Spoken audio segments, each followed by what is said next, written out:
Hi, welcome to today's lesson on elimination. This is solving a linear system using a form called elimination. And we've already seen how to do it using graphing, and we've used substitution. And this is the third and really the final one we're going to look at. And most of the students that I've shown this to have said, that's the best, that one's the fastest, that's the easiest. Why didn't you show us that in the first place? And the truth of the matter is that you kind of needed to see graphing first to understand this is where two lines intersect, and that's what we're finding. And then the substitution method is good because it eventually is utilized when one is linear and one is not. And then elimination is great because you can appreciate it now because you've seen these other methods and gone, well, those were challenging, that required work, and this looks really easy. This is much faster for us. I like this method. Can we do this one some more? And that's great because this is also my favorite. I think it's the most interesting. And again, it's that whole idea of thinking outside of the box. Here we have something that's graphic, and it's where do these lines intersect on a graph, and yet we're not going to do anything with a graph. We're going to use this method called elimination, which is going to let us find where the two lines intersect on a graph. Okay? Now, so let's take a look. Start with, again, we just start with the word solve. Nothing clever here. We're not going to do anything interesting. It doesn't give us some crazy description. It's also not telling us how. So at this point, we could use graphing, we could use substitution, but you're going to find that elimination, this problem is really set up for that. And it looks like this. Okay, 2x plus 5y equals 9, and 2x plus y equals 5. And we've got two equations here, and they're in standard form. Now, we could put them in any form we wanted. It wouldn't matter as long as the forms were the same. And we're going to talk a little about that in a future one in the very next lesson. But we can put them in any form, even no form. They could be in slope-intercept, they could be in point-slope, they could be in what's called function form we haven't even talked about. They could even be in one that's just not a form that has a name, as long as everything lines up. And we'll talk more about that in the next lesson. Okay? Because this is where standard form really shines. This is why we liked it. When we saw it, we were like, oh, when am I going to use that? That's terrible. It doesn't tell me anything about how the graph looks, and I don't know anything about the slope. But now, suddenly, this is where it's going to have its moment. Because what we're going to do is we're going to use these two equations. We're going to, as you can see, they both have 2x in the front there. Our lead coefficient is 2. They're the same. So I'm going to rewrite the equation, second equation, underneath the first one. I'm also going to give it, I'm going to put that 1 for the coefficient for y because I feel like we need it and we're going to use it. Now, it would not actually matter. I could have written this one under here and it would still have worked. Okay? There's no like, this has to be the first equation, so it has to be on top. Doesn't happen like that. In fact, you may actually find yourself making a decision like, hey, I think it'll be easier if I put that one under this one. Okay? But all that matters is we line them up. Everything needs to line up. The x is lined up, the y's are lined up, and the constants are lined up, including the equal sign. And again, this is stuff we will really go into even more detail in the very next lesson that we're going to do. But now what we can do is we're going to eliminate one of the variables. Obviously, I'm hoping you can see we're going to eliminate the x's because they're the same. Now, if I have 2x and 2x, what do I have to do to eliminate them? I have to subtract. This can only be done by either subtracting or adding. We'll see that in a moment. But I have 2x here and a 2x here, and if I subtract those, I will be left with 0 x's. Well, that means it's eliminated. Now, when I subtract, I make sure I'm going to subtract at every spot along the way. Sometimes you'll see them just put the minus sign on the outside, but I find that confuses students that they forget later on what they're doing out here. So I like to write that symbol at every juncture of the equations.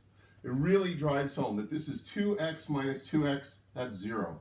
5y minus 1y, that's 4y. 9 minus 5, that's 4. And now look at how easy this is. What do we have to do here? Very simple. Divide both sides by 4, and y equals 1. Now we're almost done. We've got the y value, we just need to plug it into one of the two equations to find x. And again, it doesn't matter which one you plug it into because I'm asking these two equations, where do you meet? They better give me the same answer. So I'm going to put it into both just to show. So 2x plus 5 times 1 equals 9. 2x plus 5 equaling 9, subtract the 5, 2x equaling 4 dividing by 2, and x equaling 2. I better get the same thing when I plug it into this equation. 2x plus 1 equals 5, subtract the 1, and you can already see I'm at the 2x equaling 4. I'm certainly going to end up with a 2 for my result.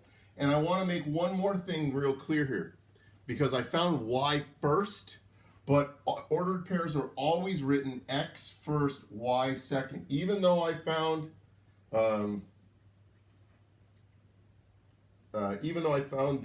x value second, it still goes first in the equation. I was confusing myself because I was like, wait a minute, where's my y? Oh, there's my y.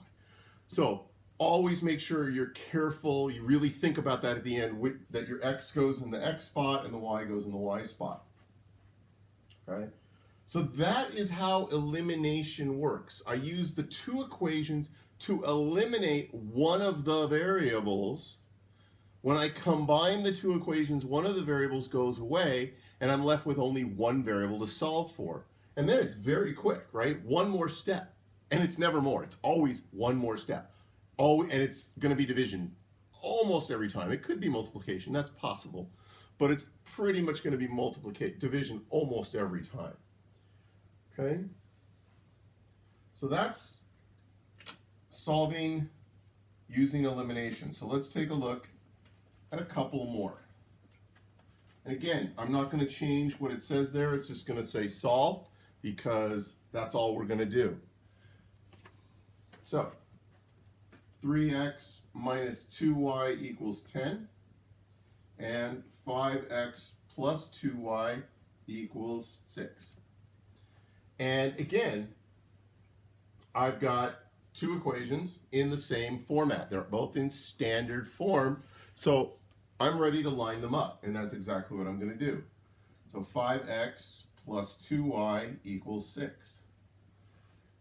Now, the x's are not the same, so I'm not going to be able to eliminate them, but the y's are opposites of one another. So they're not the same, they're actually opposites. But how do I make opposites vanish? Or how do I eliminate two numbers that are opposites? Well, what's negative 2 and positive 2 if you add them together? Well, they add up to 0. If I owed you $2 and I had $2, then I would have nothing, and we'd be at 0. So I'm going to be adding these two equations. So in the last one, we subtracted when they were different, when they were the same. When they're opposites, we add. So let me write that down. So when the same subtract, when opposites add. Those are the only two choices. If they're the same, you're subtracting because that makes them go to 0. If they're opposites, you're adding because that makes them go to 0. Okay? So in this case, I'm adding these two together. So I already know that's going to add up to 0. So 3x plus 5x is 8x. Negative 2y plus 2y is 0. 10 plus 6 is 16. And again, look how easy this is now.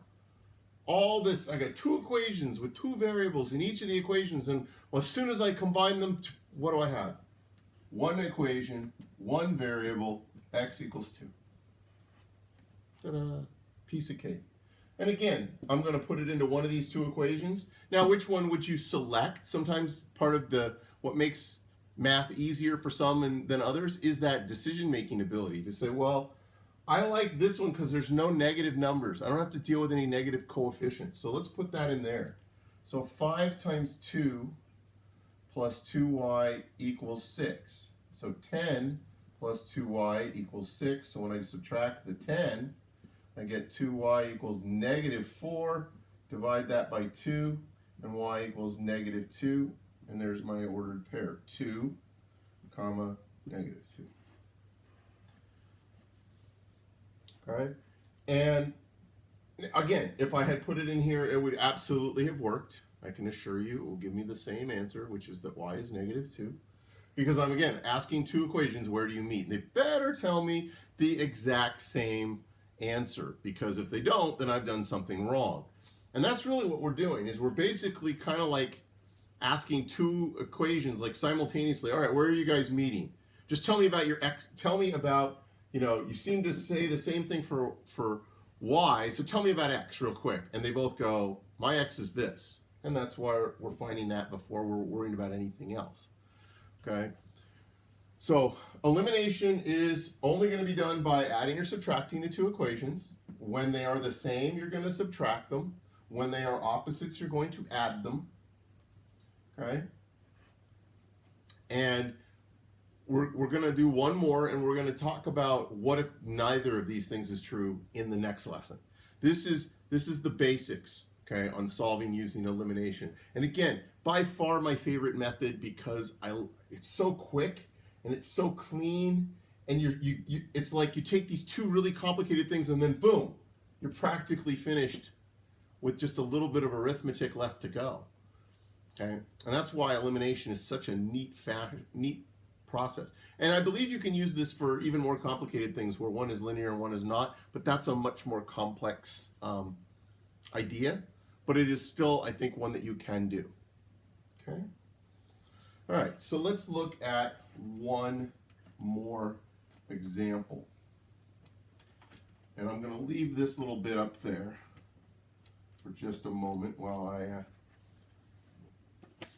write our two equations. So the first one is going to be y equals 3x minus 4, which you should recognize is slope-intercept form. And then 3x minus 4y equaling 7. And that's written in standard form. Well, now we have a problem because they're not lined up. They're not in the same format. What do I do? Okay. Well, that we are going to address right now. If they're not in the same format, then you have to get them in the same format. I've seen the way they write it in some of the problems that you'll see in your homework is sometimes they say, arrange them in columns. And students go, what the heck does that mean? What that means is get them in the same format. It doesn't even matter what that format is. It just means that everything in a column, by the way, is this, is the same variable at every interval. So I'm going to turn this one into standard form, okay? Because in the first column I have x. In the second column I have y. And one thing you have to keep in mind is your equal sign is like its own column. Okay, they love to try to trick you with this. They also need to line up. And then your constants are in a column. So there's really 4 things that need to line up. It looks like there should only be 3, but there are 4 because I've seen problems where they'll do something that looks like this.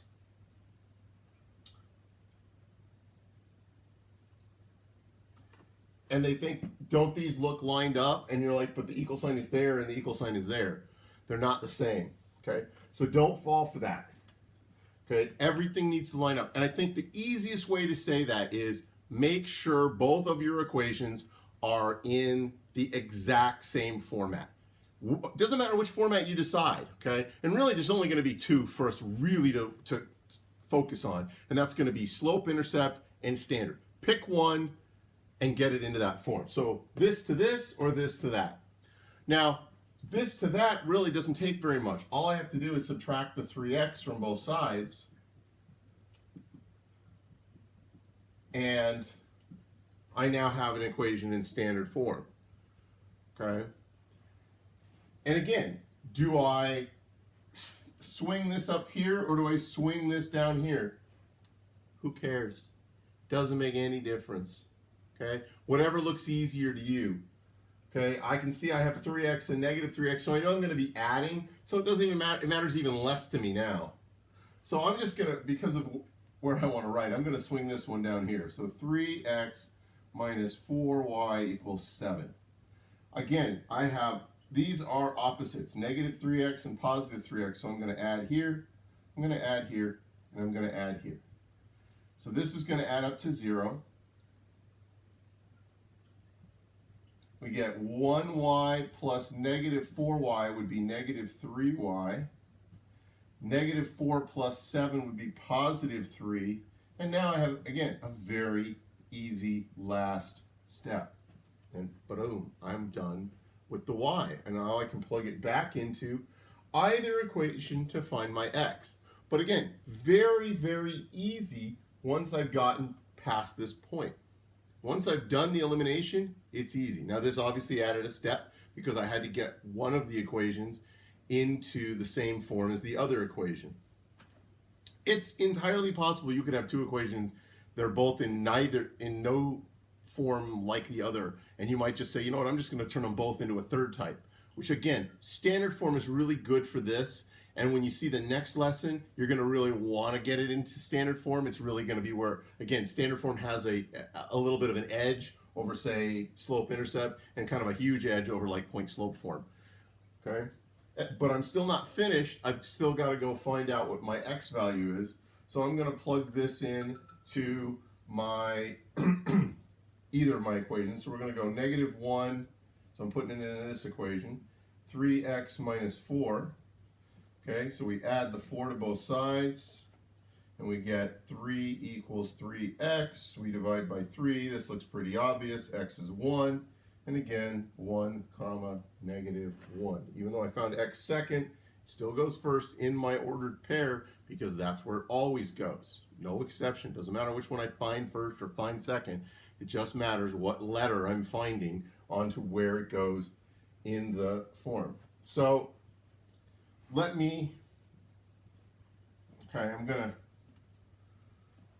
let's knock this all down, and I'm gonna turn this into some step-by-steps. Get both, does not have an E on it, both equations, started to write the second word, both equations into the same form. Boy, my handwriting, terrible. Form. And we're going to say recommended standard. Okay, that's the AX plus BY equals C format. So we want to get both equations in this so they're in the same format. Now, if they're already in the same format, then don't bother. I mean, if they're both in slope intercept, then great. If they're both in no particular form, but everything's arranged in columns, everything's lined up, then let it go, okay? But if not, I suggest strongly to get it into standard form. That's the AX plus BY equals C form, and then they're ready for elimination, okay? If coefficients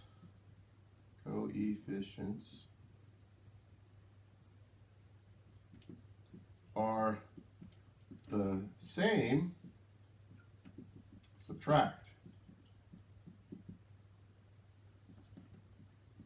If opposite, add.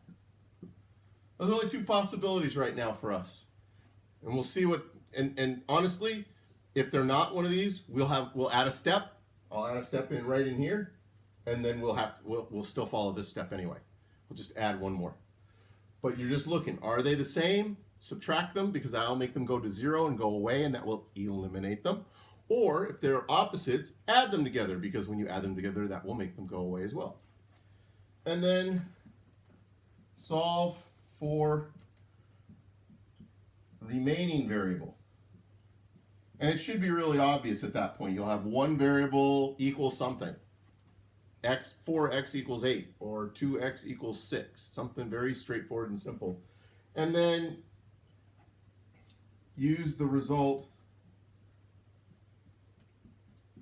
to find the other variable.